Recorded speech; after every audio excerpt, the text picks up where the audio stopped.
Welcome to Behind the Chair. Today we're going behind the chair with Eloquent Salon.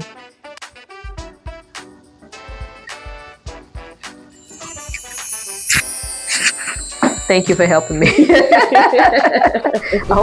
So, Miss Hauwa, what style are we going to be doing today? So today, Ebony, we're going to shampoo your hair. And then after we're done shampooing your hair, we're going to restyle your locks and then do a pretty style on your hair. Are you ready for that? I'm ready. All right, let's do it. Okay.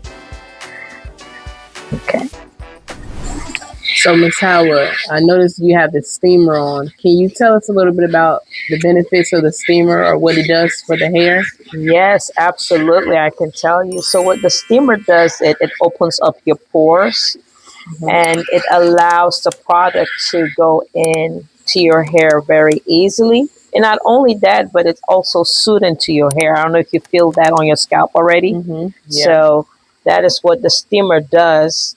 And our clients always look forward to when we're shampooing their hair, that they get the steaming treatment on their scalp. Nice. Yeah. So when it comes to braids and things like that, could you talk about the importance of like keeping your scalp clean and washing and things like that when you do have different braided styles in? Oh, yeah, absolutely. So keeping your scalp clean is very important because it, first of all, when you shampoo your hair before getting a style, it helps the style last longer. And then it makes your scalp clean, takes away any buildup that you might have. So having a very clean scalp before hair braiding or any style, it's very important. Okay. It promotes growth as well. So that's what you want. You want your hair to grow, and you want a clean scalp when hairstyling your hair. Do you encourage your braid clients to wash their hair like with the braids in, or like is that something they can do? Oh yeah, they can do that. Now we do have some clients that kind of don't know how to do it, and they might have difficulties when doing it. So I will usually tell them that they can section their hair in like 4 different sections, and when they do that, it makes it easier to get to the scalp. And also, it does not, tangle the braids at all. So I always recommend our clients, hey, wash or shampoo your hair always when you have braids. And if you don't have an access or way to shampoo your hair, you can use like a hair cleansing product, and that will help as well. Okay. Yeah. I know that you talked about like last time about people getting braids back to back. What would you tell a client who maybe had got some braids and then they want to come back and get more? Like, what do you encourage them to do, or what do you recommend for them? Okay, so I've had it where I'm the kind of person that I'm very honest with my clients, and we've had it where clients, they love us, they love to come get their hair done, but we've had it where some of them I'm like, sis, you can't come back because you need to have a break in between getting those braids. And the reason why is because maybe we noticed that their hair is probably just experiencing extra dryness, or maybe just something that is a little tension on their scalp. So we either tell them to change the style or maybe take time to just give their hair a break and then come back to us. Because we're not just about collecting your money. We care about your hair. Hair care is number one thing for us here at Eloquent. So we want your hair to grow. And if we feel like, hey, you need space or you need a break in between braids, we're going to be honest and let you know. Yeah, so that is important. Honesty is a number one key when it comes to servicing your clients. And that builds trust between you and the stylist. Oh, yeah. Oh, definitely. It builds trust, because that is what we want to promote. You come to us, you get your hair done, but then we want to also create that place where you can trust us, So that's what we want. Is there any styles that you see right now that remind you of like back in the days or anything like that that they kind of like just transformed a little bit? Yeah, so I remember back then when back then in Nigeria, my grandmother used to do the hair threading. Have you heard about that before? I've heard of it. I haven't seen anyone in real life have it, but I've seen it online a lot. Yeah, so it's kind of coming out, in certain areas of the United States. But I remember back then, my grandmother would use a thread and she would wrap it around. She would section our hair and wrap it around, and it was cute. But what it does is, if you don't want to put too much heat on your hair, it helps with that. It stretches your hair, Okay. and also it just helps with tension. So, and then when it dries, it keeps your part very clean and nice. I'm done here. Okay. Okay. All right. We'll double up your.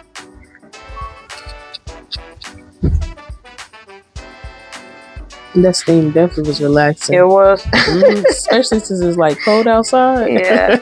It was coming with full force though. I had to turn it the other way. I was like, oh, it's going to burn her. All right. Nah, it was good. All right. There you go. So, Miss Howard, let's talk about your culture and your upbringing. Yes. What styles did little Howard rock as a child? Oh, mine. I rock so many styles, but I will tell you a few of them. So coming from West Africa, Nigeria, a lot of the actual, when you see a lot of the braiding styles here in America, a lot of those styles kind of originated from Africa, and some of them too from West Africa, Nigeria. But growing up, we had this style called the brush cornrows, and it was very unique. So whenever you do those cornrows, you do not start it from the very beginning of your edges. The edges, you have to kind of go an inch away, and then you start doing the cornrows. The reason why, it just gives it a different look, but then it protects your edges as well. So I used to rock that a lot.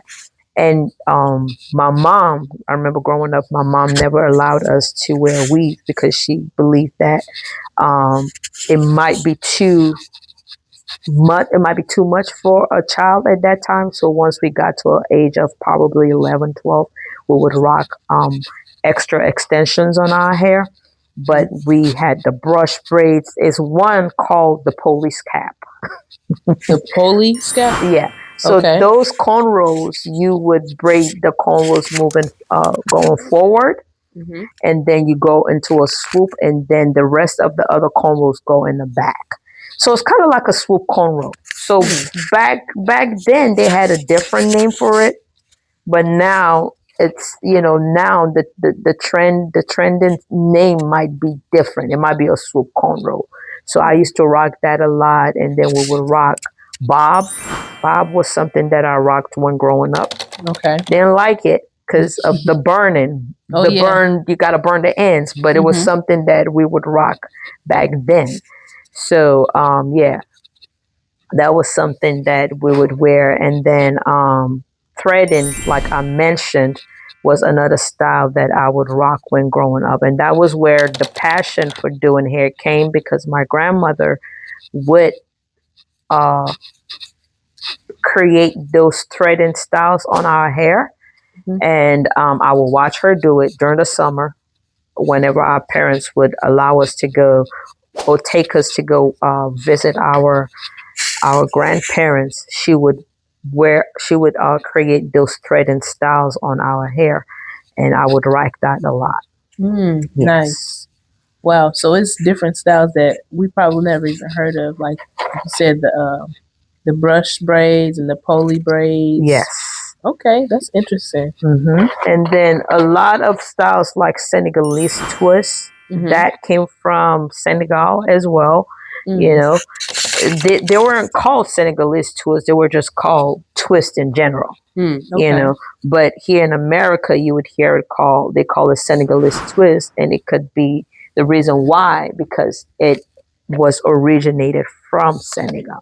Okay, that's interesting. That's a good fact. So some of the styles that we have now, they could even be originated from those different countries, hence the name of them. Yes, yes, definitely. So different parts of Africa originated different types of hair braiding styles. And a lot of times now, growing up, when you're from a different culture or from a different parts of Africa or different part of Nigeria, you would rock a different style. That tells the person or someone that you're from that tribe. For example, I am from the northern part of Nigeria, and there's a braid called the Fulani braid.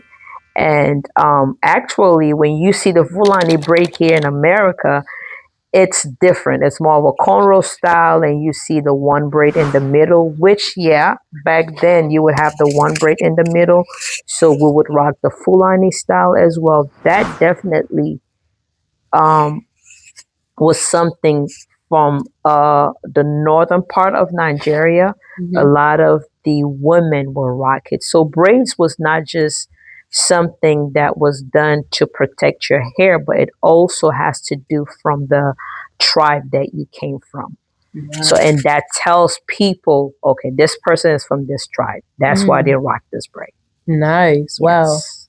So it's got, root hair has an even like deeper traditions to it, from the styles to the point of like identifying who you are as a people. Yes, it tells you who you are as a people, your identity. So, but now they have taken a lot of this braiding styles and make it even more trendier here. So people would rock it, but also it's very important to know more about the origin of where it came from.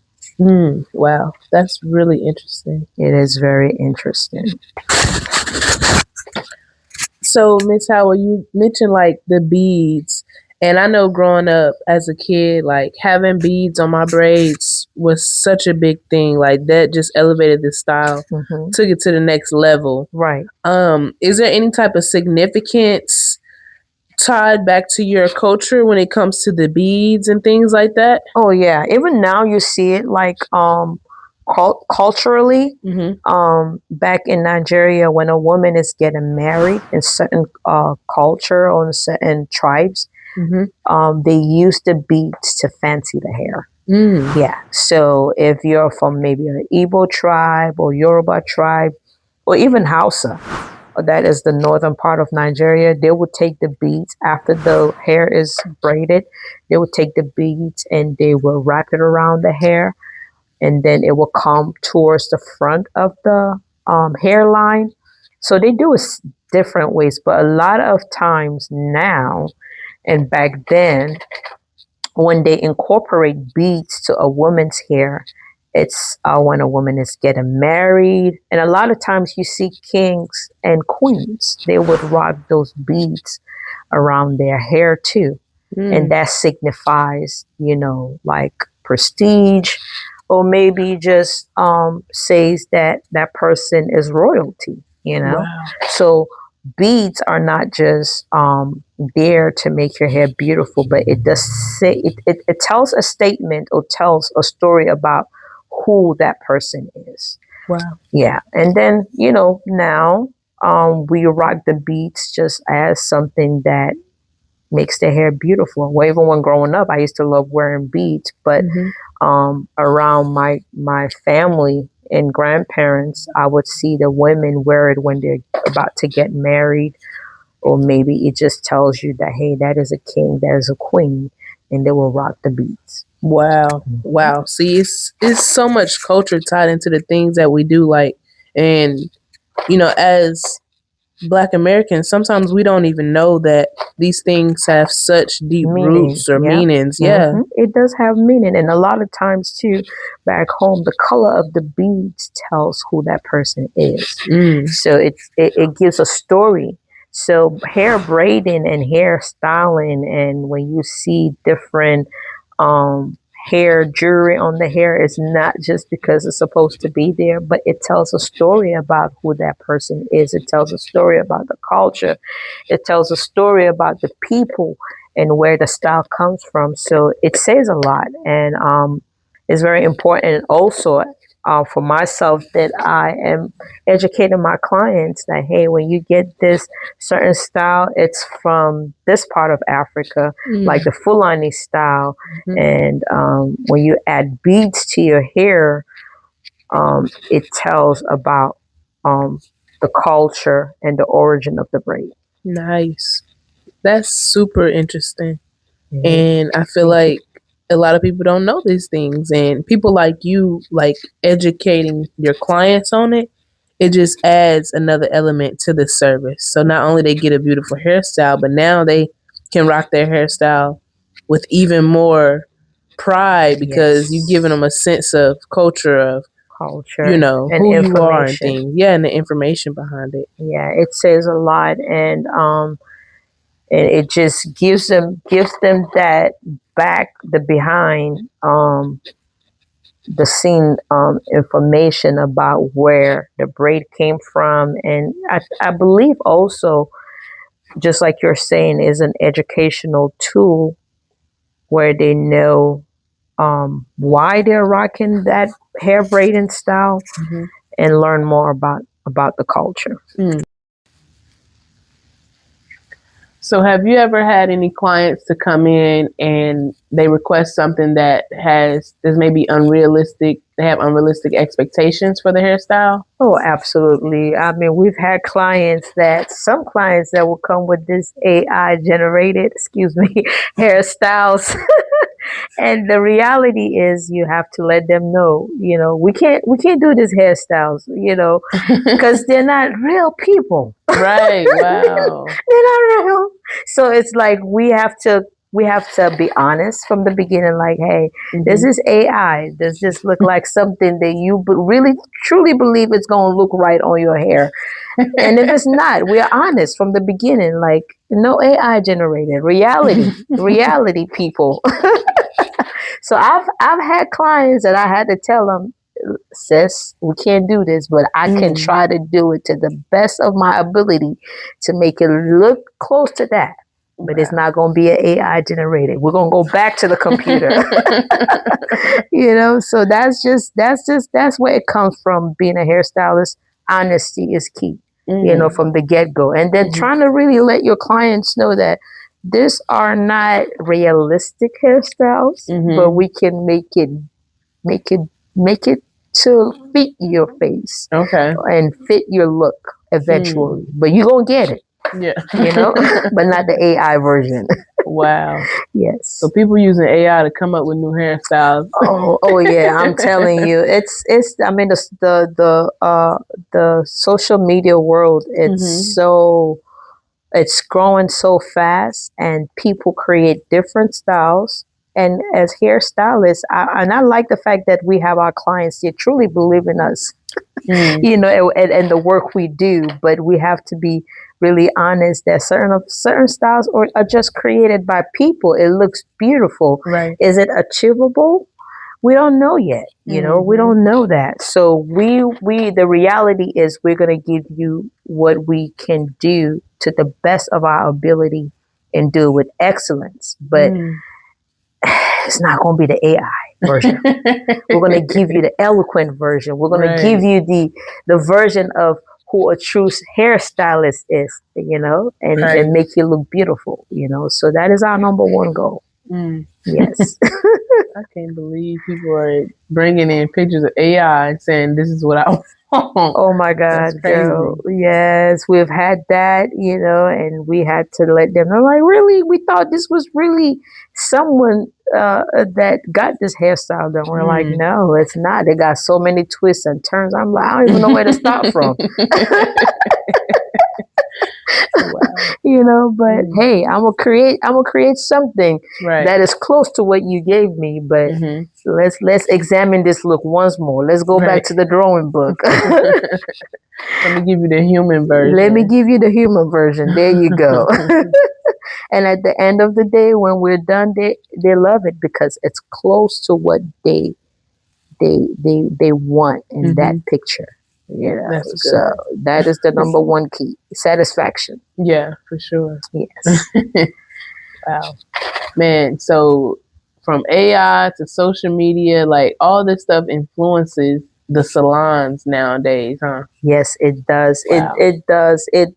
It's just that the social media world and the AI and it's so much development, Mm-hmm. new things coming out there, and it's like you want to go with the flow, but at the same time you want to be who you are as a hairstylist. Okay. You know, you want to be real. Right. You stay in your own lane, you perfect your skills, and you do what you're called to do.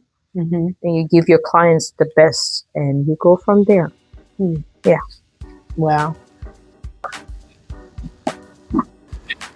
So we're going to do about 30 minutes under the dryer, and we'll be right back.